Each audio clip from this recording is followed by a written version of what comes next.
सिकंदर महान के विषय में आपने सुना होगा। अलेक्जेंडर ग्रेट 20 साल की उम्र में उन्होंने एक सपना देखा था, पूरे विश्व का मैं दमन करूंगा और मैं पूरे विश्व पर राज्य करूंगा। और जैसा उस व्यक्ति ने चाहा था, यूनान से लेकर भारत तक अनेक राज्यों को उन्होंने दमन किया, उस पर राज्य किया और इस कारण से वो विश्व विख्यात हुए।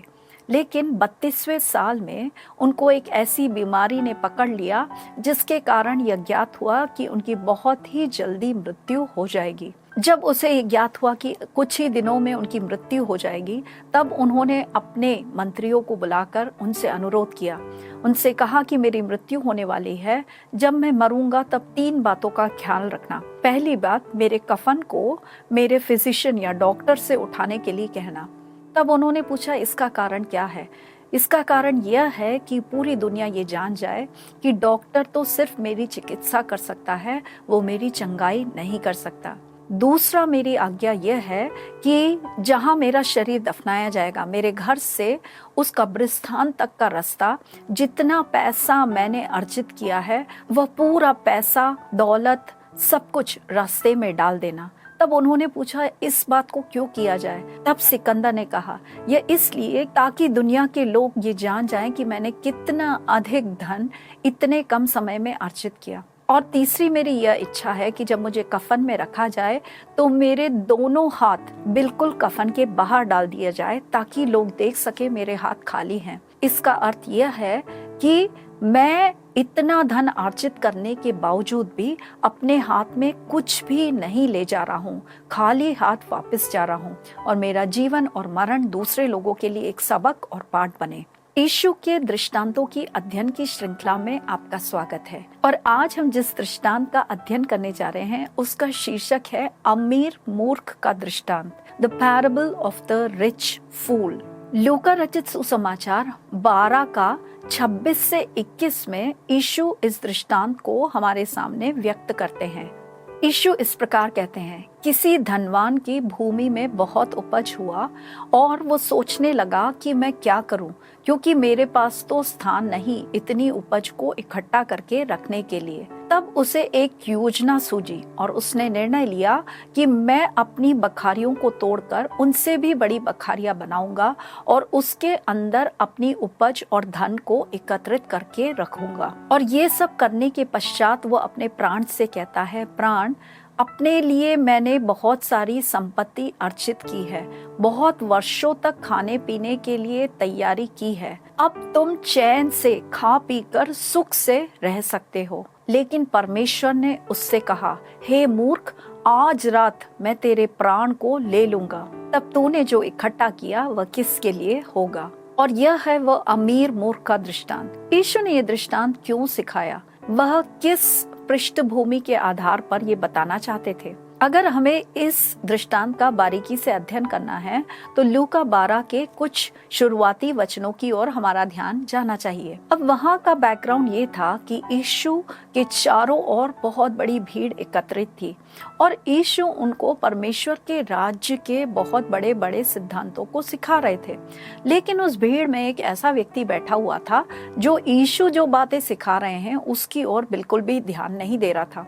उसके मन में कुछ और ही बातें घूम रही थी, वो कुछ और बातों को लेकर ही परेशान था। आप ऐसा सोचिए, एक क्लासरूम में एक टीचर गणित पढ़ा रहे हैं और उसके बीच में एक छात्र उठकर भूगोल का एक प्रश्न पूछे तो कितना ही अजीब सा लगता है। उसी प्रकार यीशु जो सिखा रहे थे, उस भीड़ में एक व्यक्ति झट से उठकर यीशु से एक प्रश्न पूछता है। लूका 12 के 13 में हम देखेंगे उस व्यक्ति ने यीशु से क्या पूछा। फिर भीड़ में से एक ने उससे कहा, हे गुरु, मेरा भाई से कह कि पिता की संपत्ति मुझे बांट दे। उस व्यक्ति का ध्यान यीशु जो पढ़ा रहे हैं, सिखा रहे हैं, उसमें कुछ भी नहीं है। उसके दिमाग में ये घूम रहा है, मेरे पिता की मृत्यु हुई है और उसके पश्चात मेरे भाई ने मुझे संपत्ति देने से नकारा है। किसी रबी के पास जाकर इस बात का मुझे हिसाब करना है, मुझे अपनी संपत्ति चाहिए। उसके दिमाग में संपत्ति संपत्ति यही बात घूम रही है और इसलिए जो यीशु सिखा रहे हैं उस और ध्यान नहीं कर पा रहा है। उसके इस बात को सुनकर यीशु उससे कहते हैं, किसने मुझे न्यायी या किसने मुझे तेरी संपत्ति को बटोरने की नियुक्ति दी है? मैं इस कार्य के लिए तो नहीं आया हूँ। वह व्यक्ति यीशु के पास अपने समस्या के समाधान के लिए आया था।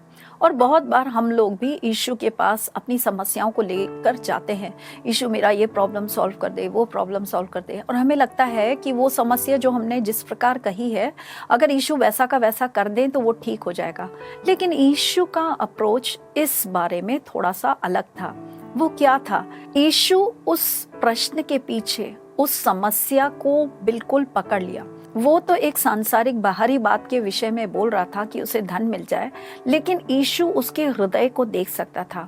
उसके हृदय में जो समस्या है, यीशु उसको सुधारना चाहते थे। अगर वो उसका हृदय उस विषय में ठीक हो गया तो उसकी वो समस्या अपने आप सॉल्व हो जाएगी। उसकी समस्या यह थी कि वह लोभी था। धन का भूत उसके हृदय को जैसे जकड़ा हुआ था। पैसे के अलावा वो कुछ सोच ही नहीं पा रहा था। और उसको ये बात समझाने के लिए यीशु ने इस दृष्टांत का वर्णन किया कि एक धनवान व्यक्ति की भूमि में बहुत उपज हुई। सो यीशु इस दृष्टांत के द्वारा उस व्यक्ति को समझाना चाह रहे हैं, तुम्हारी समस्या तुम्हारा हृदय है। तुम्हारे हृदय में जो लालच है, जो लोभीपन है, उसके कारण तुम जैसे अंधे हो गए हो। और इस दृष्टांत में जिस व्यक्ति के बारे में कहा गया, वो उसकी भूमि के उपज के कारण धनवान हुआ। अब आप सोचिए, वह व्यक्ति ऐसा सोच रहा है कि मेरी मेहनत के कारण, मेरे परिश्रम के कारण मेरी जमीन मेरे लिए उपज निकाल रही है, लेकिन वो नहीं जानता या नहीं समझता कि ये सारी उपज के पीछे परमेश्वर का हाथ कार्यरत है। बहुत बार हम ये सोचते हैं कि मैं अपनी मेहनत के कारण धनवान हुआ, मैं अपनी बुद्धि के कारण पढ़ाई में अव्वल आया, मेरे पास ये है वो है, मैंने ये किया इसलिए मुझे ऐसा हुआ। लेकिन हम ये भूल जाते हैं कि ये सब परमेश्वर का एक दान है। परमेश्वर ने हम पर करुणा की है। जो कुछ भी आज हमारे हाथ में है, जिसके कारण हमारा कॉलर उठ रहा है, वो एक्चुअली परमेश्वर का एक दान है। क्योंकि इस व्यक्ति को इस बात का ज्ञान ही नहीं था, इसलिए उसे मूर्ख अमीर व्यक्ति कहा गया है। और ये व्यक्ति अपने उपज के विषय में ध्यान लगाए हुआ है। इस व्यक्ति को परमेश्वर के हाथ और अनुग्रह के विषय में कोई भी ज्ञान नहीं है। भजन संहिता 44:3 में कोरह के पुत्र इस प्रकार लिखते हैं कि इस्राएल के लोगों ने वाचा के देश में कनान में किस प्रकार जमीन को अर्जित किया। आइए हम उस वचन को पढ़ें। Psalms 44:3। क्योंकि वे ना तो अपनी तलवार के बल से इस देश के अधिकारी हुए और ना अपने बाहुबल से, परंतु तेरे दाहिने हाथ और तेरी भुजा और तेरे प्रसन्न मुख के कारण जयवंत हुए। कोरह के पुत्र कह रहे हैं, इस्राएल के लोगों ने इतनी बड़ी जाति को कैसे हराया? परमेश्वर की भुजा के बल से।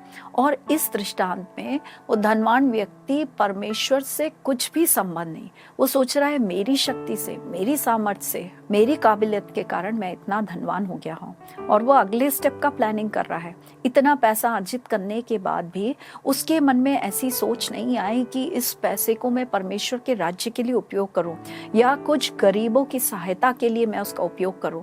वो सोच रहा है कि मैं ज्यादा से ज्यादा बटोर लूं ताकि मैं अधिक से अधिक पैसा बनाऊं। दुनिया के लोग हमें यही सिखाते हैं कि जो अपने लिए संग्रहित करता है वो बुद्धिमान है और हमें अपने लिए ज्यादा से ज्यादा बटोरना चाहिए। और इसलिए वो व्यक्ति अपनी बखारियों को तोड़कर बड़ी बखारियों को बनाने का निर्णय लेता है। और वो सोचता है कि बहुत सालों के लिए मैंने बहुत सारी धन संपत्ति अदा कर दी है और वर्षों तक मैं खूब खुश और चैन से रह पाऊंगा। सांसारिक रीति से देखा जाए तो यह व्यक्ति बहुत ही बुद्धिमान है, लेकिन परमेश्वर उसको मूर्ख बुला रहे हैं। उसका कारण क्या है? अगर हमारा जीवन इस संसार के साथ अंत हो रहा है तो वो व्यक्ति जो कर रहा है बहुत ही समझदारी का कार्य कर रहा है। लेकिन अगर हमारा जीवन यहाँ अंत नहीं हो रहा है, इसके बाद भी अगर एक जीवन है, तो ये व्यक्ति मूर्ख है। क्योंकि बाइबल व्यक्त रीति से बताता है कि हम एक आत्मिक व्यक्ति हैं और हम एक अनंत जीवन के लिए बुलाए गए व्यक्ति हैं। इस पृथ्वी में जो हमारा जीवन है वो 50 साल, 60 साल, 70 साल, 80 साल, इसके पश्चात हम एक अनंत जीवन में प्रवेश करेंगे। या तो अनंत काल हम नरक में या अनंत काल स्वर्ग में हम व्यतीत करने जा रहे हैं।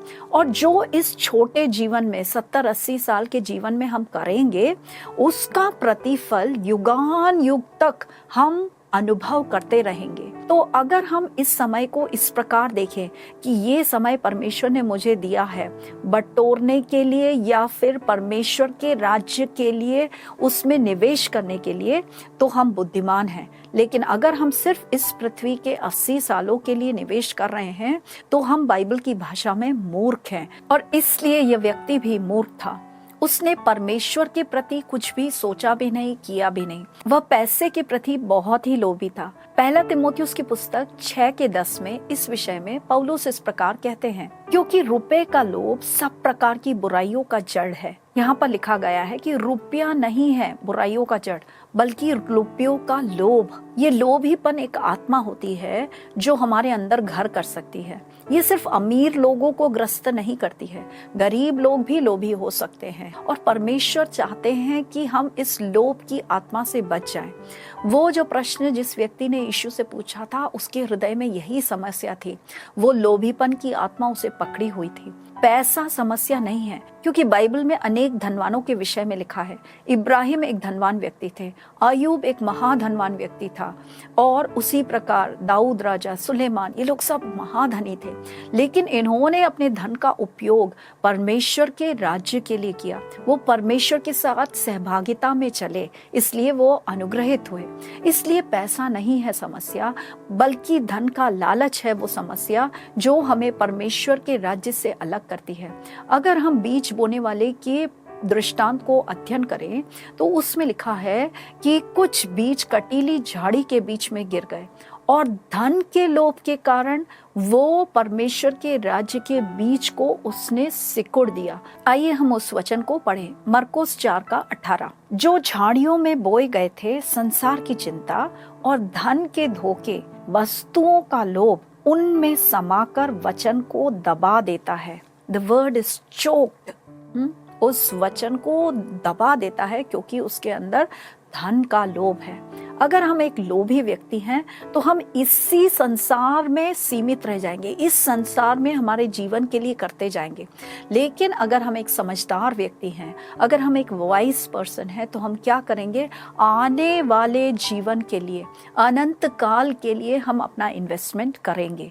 और ऐसे ही व्यक्ति जीवन में आशीषित होते हैं। लूका 12:21 में यीशु ऐसे लोभी व्यक्ति के विषय में इस प्रकार कहते हैं। आइए हम उस वचन को पढ़ें।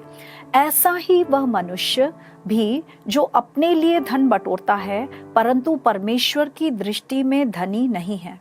एक व्यक्ति जो सिर्फ अपने लिए बटोरता है और परमेश्वर के राज्य के लिए कुछ भी नहीं करता, उस व्यक्ति का अंत वैसा ही होगा जैसे इस व्यक्ति का हुआ। और उस धनवान व्यक्ति से परमेश्वर पूछते हैं, आज रात मैं तेरे प्राण को ले लूंगा। अगर आज रात परमेश्वर आपके प्राण को ले ले, आपकी मृत्यु हो जाए, तो आप कहाँ जाएंगे? स्वर्ग जाने का मार्ग एक ही है, उद्धार का मार्ग एक ही है, और वो है प्रभु यीशु मसीह। हमारे दान धर्म के कारण, हमारे अच्छे जीवन के कारण हम कभी भी स्वर्ग नहीं जा सकते। सिर्फ यीशु मसीह को हमारे उद्धारकर्ता के रूप में स्वीकार करने की, और हम एक पापी हैं इस बात का अंगीकार करने से ही हम उद्धार पा सकते हैं। सिर्फ यीशु ही मार्ग है स्वर्ग जाने का। और अगर आप यीशु को अपने उद्धारकर्ता के रूप में स्वीकार कर सकते हैं तो आप 100% श्योर हो सकते हैं कि आप अपने अनंतकाल वास के लिए तैयार हैं। लेकिन वो धनी व्यक्ति वो तैयार नहीं था। उस रात को जब परमेश्वर उसके प्राण को ले लेते तो शारीरिक रीति से, सांसारिक रीति से तो वो धनी था, लेकिन आत्मिक रीति से बिल्कुल ही गरीब था। और इसलिए मत्ती 6:20 में इस प्रकार यीशु अपने चेलों को हिदायत देते हैं।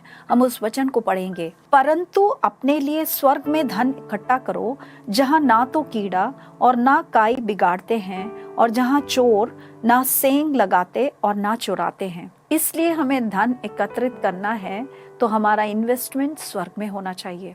और जो स्वर्ग में और स्वर्गीय बातों में और परमेश्वर के राज्य में अपने पैसे को लगाते हैं, उस व्यक्ति को वचन समझदार कहता है। लेकिन जो सिर्फ इन सांसारिक बातों में फंसे रह जाते हैं, वो बाइबल की भाषा में एक मूर्ख व्यक्ति है। और आज अगर आप इस वीडियो को देख रहे हैं तो पवित्र आत्मा आपको हिदायत दे रही है कि आप एक सांसारिक व्यक्ति ना बने, संसार के लिए जिए और संसार में कुछ बटोर कर रखने वाले ना बने, बल्कि परमेश्वर के राज्य में इन्वेस्ट करने वाले बने। परमेश्वर इन वचनों के द्वारा आपको आशीषित करे। धन्यवाद।